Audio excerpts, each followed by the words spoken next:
ভোটের রাজনীতিতে তলে তলে সবাই আওয়ামী লীগকে কাছে চায়। এইটা যদি রাজনৈতিক মানসিকতা হয়,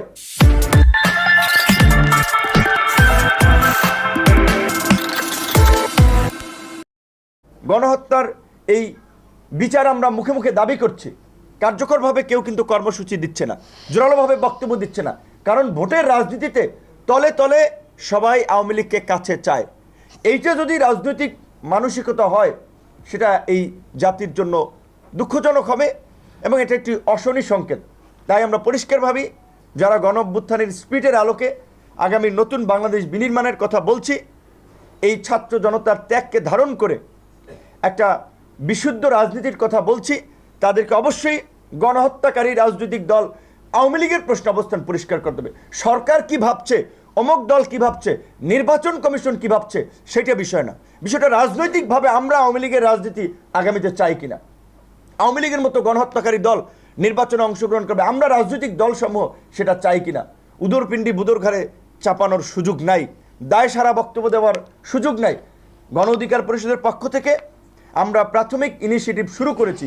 এতদিন পর্যবেক্ষণ করেছি যে যারা আন্দোলনের নায়ক দাবি করছে, আন্দোলনকে কেন্দ্র করে প্ল্যাটফর্ম গড়ে তুলছেন, সরকারি সুযোগ সুবিধা নিচ্ছেন, তারা কি করছেন।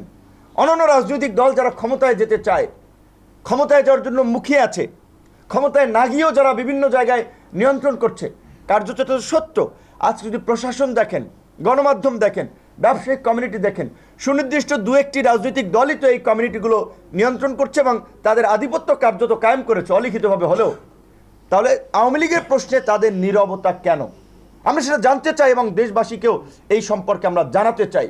গণ অধিকার পরিষদের পক্ষ থেকে আগামী 5ই ফেব্রুয়ারি আমরা এই জেলা প্রশাসকদের মাধ্যমে প্রধান উপদেষ্টা বরাবর এই স্মারকলিপির কর্মসূচি, এরপরে ঢাকায়ও এই গণহত্যাকারীদের রাজনীতি নিষিদ্ধ এবং বিচারের দাবিতে ধারাবাহিক কর্মসূচি আগামীতে অনুষ্ঠিত হবে এবং অপরাপর রাজনৈতিক দল গণ অভ্যুত্থানকারী অংশীজনদেরকেও আমরা সেখানে সমর্থন চাই। দেখেন, দেশের বর্তমান যে সংকট, এটা আপনারা জানেন, এটা সামাজিক, রাজনৈতিক, অর্থনৈতিক একটা নানামুখী সংকটে দেশ পতিত।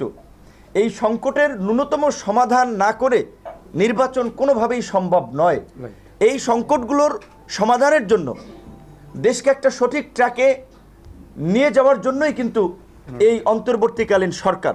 এবং এই অন্তর্বর্তীকালীন সরকার যেহেতু কোনো রাজনৈতিক দলের সরকার না, আমরা মনে করি তাদের কোনো রাজনৈতিক এজেন্ডা নাই, আমরা বিশ্বাস করতে চাই তারা নিরপেক্ষভাবে, নিরপেক্ষ দৃষ্টিকোণ থেকে কাজ করে জনগণের যেন ভোট দিয়ে আগামীতে একটা নির্বাচিত সরকার গঠন করতে পারে, সেই পরিবেশ তারা কায়েম করবে।